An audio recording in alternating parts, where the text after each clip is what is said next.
भारत के तटों पर चल रहा एक ऐसा प्रोजेक्ट जिसकी शुरुआत विकास और व्यापार के नाम पर हुई थी, आज एशिया की राजनीति में हलचल मचा रहा है। यही वजह है कि चीन भी अब इसे नजरअंदाज नहीं कर पा रहा। हम बात कर रहे हैं सागरमाला प्रोजेक्ट की। बाहर से देखने पर यह बंदरगाह, जहाज और सड़कों की योजना लगती है, लेकिन असल में यह भारत की समुद्री सोच को पूरी तरह बदल देने वाला मिशन है। भारत कोई नया समुद्री देश नहीं है। हमारे इतिहास को पलटकर देखिए तो पता चलेगा कि सदियों पहले भारत के व्यापारी समुद्र के रास्ते ही दुनिया से जुड़े थे। मसाले, कपड़ा और ज्ञान, सब कुछ समुद्र के जरिए ही दूर दूर तक पहुंचा। लेकिन आजादी के बाद हमने ज्यादा ध्यान जमीन पर दिया। सड़कें और रेल तो बनी, लेकिन समुद्री ताकत उतनी नहीं बढ़ पाई। नतीजा यह हुआ कि ट्रांसपोर्ट महंगा होता चला गया और इंटरनेशनल ट्रेड में भारत अपनी पूरी क्षमता नहीं दिखा सका। यहीं से सागरमाला की जरूरत महसूस हुई।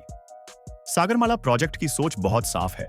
भारत के लंबे समुद्री तट को देश की सबसे बड़ी ताकत बनाना। आधुनिक बंदरगाह, बेहतर रोड और रेल कनेक्टिविटी, कोस्टल इलाकों में उद्योग और लॉजिस्टिक हब, ताकि सामान तेज, सस्ता और सुरक्षित तरीके से देश के अंदर और बाहर पहुंच सके। जब समुद्र के रास्ते माल जाएगा तो लागत घटेगी, समय बचेगा और भारतीय सामान दुनिया के बाजार में ज्यादा मजबूती से टिकेगा। यही वजह है कि यह योजना सिर्फ इंफ्रास्ट्रक्चर नहीं, बल्कि पूरी अर्थव्यवस्था को नई दिशा देने का काम कर रही है। लेकिन कहानी यहीं खत्म नहीं होती। असली वजह जिससे चीन बेचैन है, वह है इस प्रोजेक्ट का रणनीतिक पहलू। चीन पिछले कई सालों से हिंद महासागर में अपनी मौजूदगी बढ़ाने में लगा है।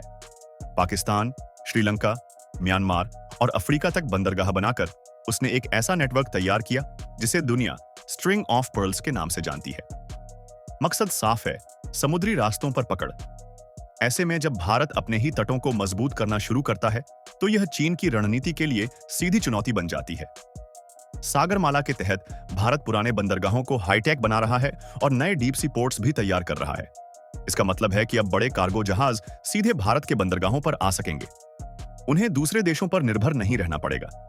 इससे भारत का अंतर्राष्ट्रीय व्यापार मजबूत होगा और हिंद महासागर क्षेत्र में भारत एक अहम केंद्र बनकर उभरेगा। यही बात चीन को सबसे ज्यादा परेशान करती है, क्योंकि अब समुद्री व्यापार में भारत भी बड़ा खिलाड़ी बनने जा रहा है। इस योजना का एक और बड़ा असर कोस्टल इंडस्ट्रियलाइजेशन पर पड़ता है। जब बंदरगाहों के आसपास ही फैक्ट्रियां, वेयरहाउस और लॉजिस्टिक पार्क बनते हैं, तो सामान की ढुलाई आसान हो जाती है। इससे उद्योगों को फायदा होता है और रोजगार के नए मौके पैदा होते हैं। मछुआरों से लेकर छोटे व्यापारियों तक तटीय इलाकों में रहने वाले लोगों की जिंदगी में बड़ा बदलाव आता है। यही वजह है कि सागरमाला सिर्फ बड़े उद्योगपतियों की योजना नहीं, बल्कि आम लोगों की तरक्की से भी जुड़ी हुई है। रणनीतिक तौर पर देखें तो सागरमाला भारत की समुद्री सुरक्षा को भी मजबूत करता है। बेहतर बंदरगाह और बेहतर कनेक्टिविटी का मतलब है कि भारतीय नौसेना और कोस्ट गार्ड को भी मजबूत आधार मिलेगा। हिंद महासागर में भारत की निगरानी और प्रभाव बढ़ेगा। चीन, जो दक्षिण चीन सागर से लेकर हिंद महासागर तक अपनी पकड़ बनाना चाहता है, उसके लिए यह साफ संदेश है कि भारत अब अपने समुद्री इलाके को हल्के में नहीं लेने वाला।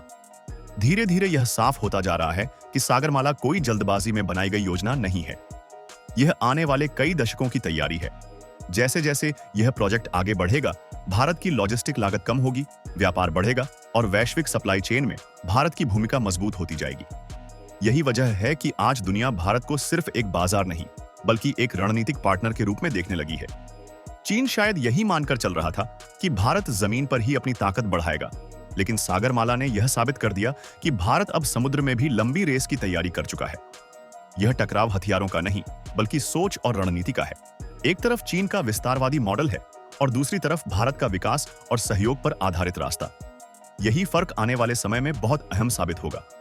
आखिर में यही कहा जा सकता है कि सागरमाला प्रोजेक्ट सिर्फ एक सरकारी योजना नहीं है, बल्कि भारत के भविष्य की समुद्री पहचान है।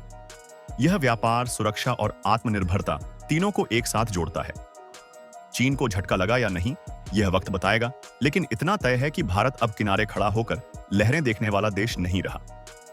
अब भारत खुद लहरें बना रहा है और दुनिया उन्हें ध्यान से देख रही है। अगर आपको यह वीडियो पसंद आया हो तो वीडियो को लाइक जरूर करें, अपने दोस्तों के साथ शेयर करें और हमारे चैनल को सब्सक्राइब करना बिल्कुल न भूलें।